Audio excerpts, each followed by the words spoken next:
So, Resiners Chameleon mica powders. Are they all hype or are they pretty decent? Let's have a little look-see. A look-see? A look-see. Hey, folks. Welcome to the channel. Hello. So, Resiners kindly sent us these chameleon powders. And there are, I think it's 24 in the box. Yeah. And a lot of them are sort of 2 colour shift. There's quite a few three, and there's a few 4s as well. And there's a couple of 4s. Yeah. And I was like, oh, this is very exciting. I know.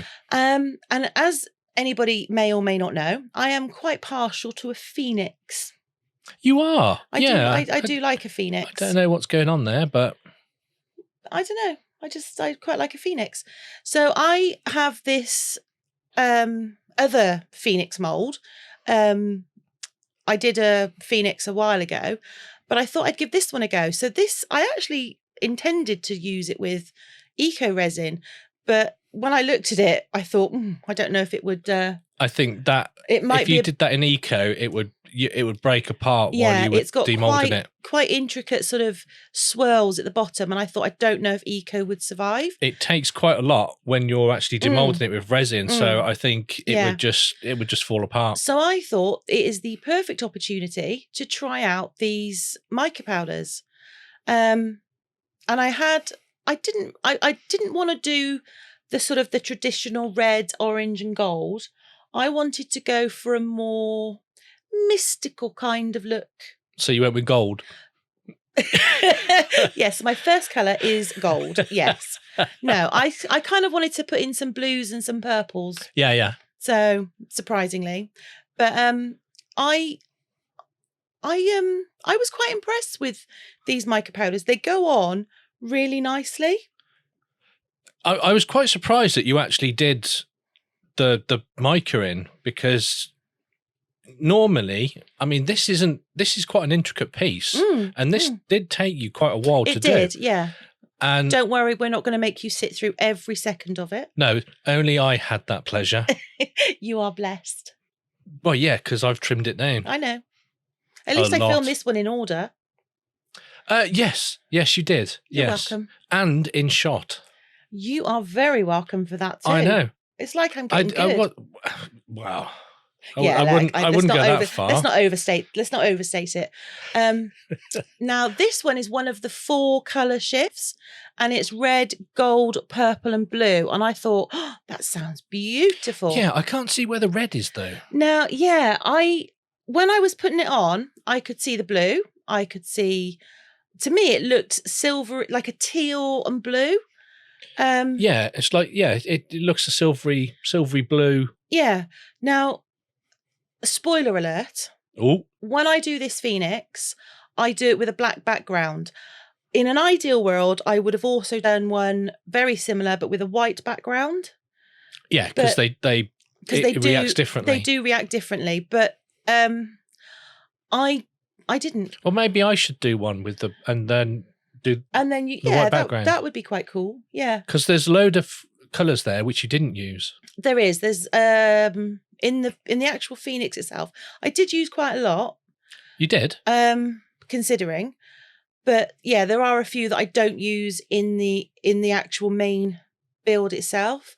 I do a test piece at the end. So if you're bored with the Phoenix already, do feel free to skip ahead to that bit. I'll be fine with it. Not really. Sit and watch the whole thing. Twice. No, don't do it twice. God, who could watch us twice?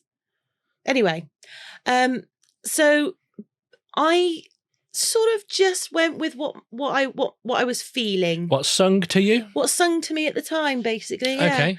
So at the moment, it's looking very blue. Yeah. But even though you have used loads of different, like the reds. So there's actually 3-4 colours on there at the moment. Yeah, and it all looks like all looks very, very blue. It does. And I was thinking at this point, not sure, not 100% certain, because I couldn't really see the difference. Now, this one, for example, is a red, purple, gold. Yeah. And it goes on gold, just gold. Yeah. I couldn't see any purple in it. But shockingly, when you put the black on it, it really does change. Does it? Yeah. This is, so everybody knows that with micas, if you put a black behind them, you get the most color shift, the most vibrant sort of colors. And if you put a white, it behaves very differently. Kind of most people know that. And if you're new, now you know. You're welcome. But when this was going on, it didn't sort of correspond to what it said on the pot. Yeah. So I was feeling a bit doubting Thomas at this point. Was you know? I was a little bit, and I was thinking, oh, okay. It's not, yeah, okay. But we'll see. But that's the thing with Micas. You've got to just kind of trust the process. That's what Claire says, isn't it? Trust the process, as Claire says. Yeah. Yeah. But I'm not very trusting. So I was quite skeptical at this point. Yeah. But I thought, oh, it's a Phoenix. It'll be fine. I mean, to be fair, even like that, I think that how you've done that so far looks really cool. So with this bit, I've done sort of the top of the wings.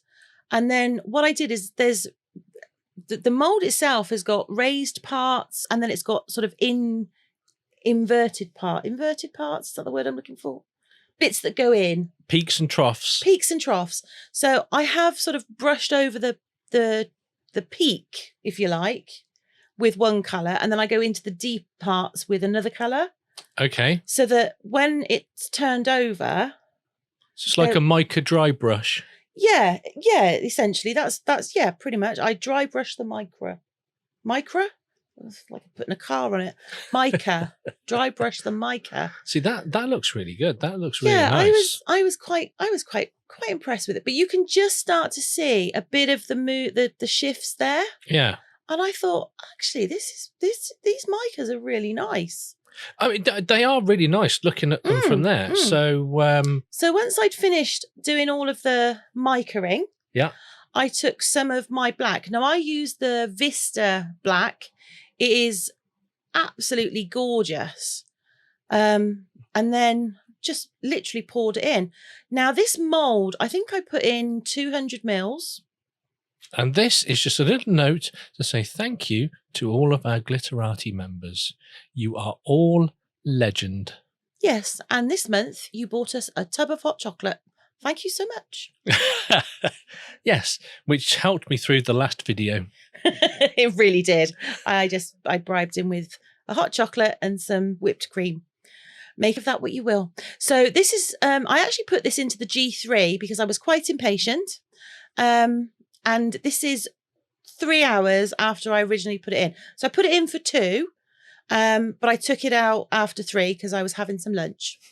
And this is what it's looking like. And I thought, that's really, I was quite, I did a thing. You did. And you can see the colour shifts are pretty impressive. Really, really quite nice. So.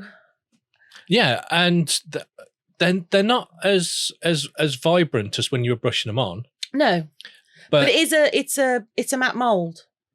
So, and I'm fine with that. But because I originally bought this mold for eco, so I thought by itself it looks a bit. Meh. It needs more. So I dug out my Molds and Shapes wall art mold. Yeah, and then I mixed up some more resin.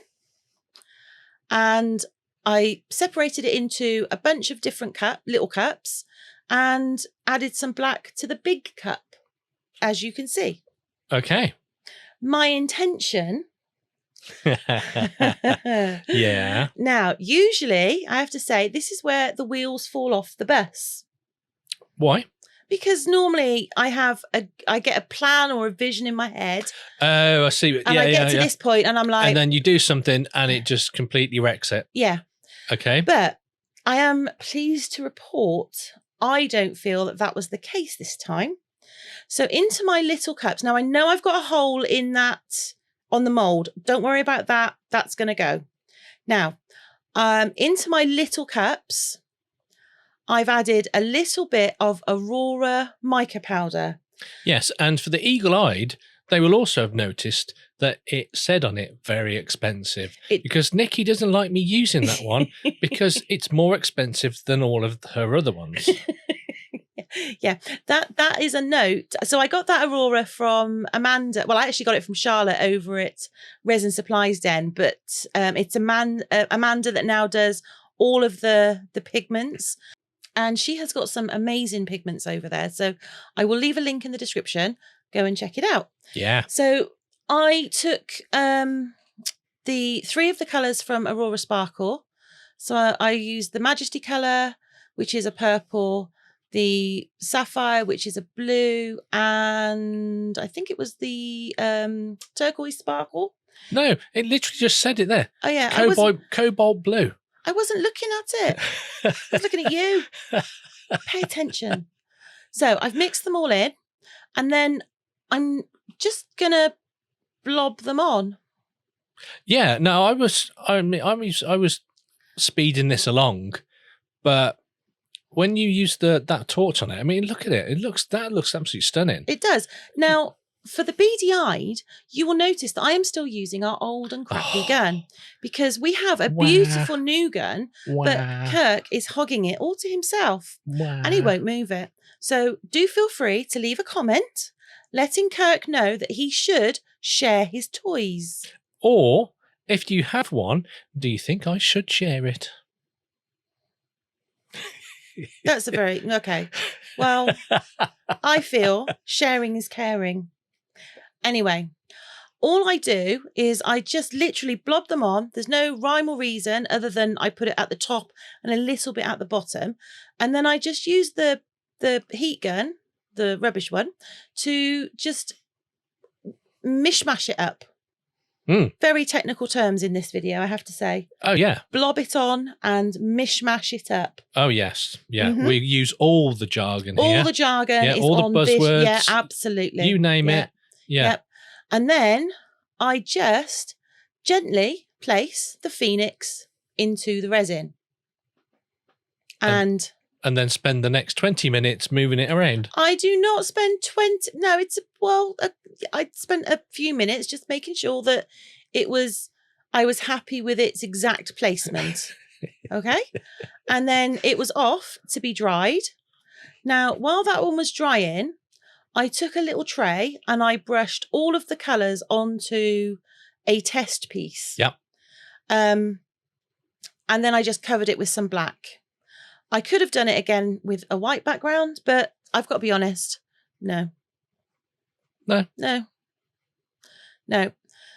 this is just me unveiling the test piece. Unveiling. Oh my gosh. Unveiling. Did you hear that? Oh, I feel like I actually need to put some curtains across it I think you should. So this is all of the colours just lined up, trying to show the shift. And I don't think it does justice on a tray. I think they're more effective in an actual intricate kind of mould. Yeah. If I'm honest. Something's got little facets in it. Yeah.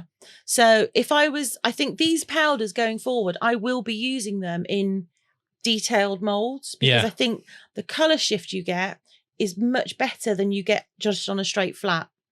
But the colours they are really nice colours. They are. I was genuinely quite impressed by them. Wow. I know. I know. I shall have a go at them with them. I think you should. I shall have a go. Think you should. Maybe if you can actually remember what you used, I'll use the other ones. Well, I don't need to remember because I filmed it. How lucky is that? How lucky is that? And every single colour I showed to the camera. There was one. Well, I don't think there was. Oh, once we've done this, I'll rewind it. I'm not. Listen, I'm done listening to you now. So, right, this is the unveiling. The unveiling of the Phoenix wall art. I know. That sounds so posh, doesn't it? It does, yeah. I don't know where that came from. I don't know. From the depths of my mind. So, it's not really too much of a shock. Now, I was a bit worried that I could have scratched my mould, but having checked it, I didn't. I'm all right. Oh, I tell you, the worry, though, was real. Yes, my wallet thanks you. But that's it. That's the piece. So I was really quite. I think it looks stunning. I was quite impressed. Yeah. I really was. I did a thing. It's not coming through the back or anything, is it? No. But no, I really like that. I like what you did with it having it just at the top. Yeah. Now, all I would do to completely finish this off, and I don't show it in the video, is I would just add a couple of chains through the holes, and I would actually put some cork on the back, just some little cork feet, so that when you hang it on the wall, it doesn't, you've got a nice soft thing to touch the wall, because that's how I like to finish it. Yeah. But that's the final piece. And I was quite chuffed. So thank you to Resiners for sending us the powders. Yeah. They are really good. I will leave a link in the description. Yep. And yeah, if you have enjoyed our creative sort of chaos, please do feel free to hit that like button. And while you're down there, why not give the subscribe a little tickle as well? Please do, because it really does help us out massively. Yeah, it does. And Kirk has set an insane goal for 2026. It's not insane. It's insane. No, it's not. It is insane. I think it's insane. Would you like to elaborate on the actual goal? No. But if anyone wants to help Kirk in his insanity, please do. And hopefully we will see you in the next one. Yeah. Have a good few days. Yeah. Bye for now. Bye for now.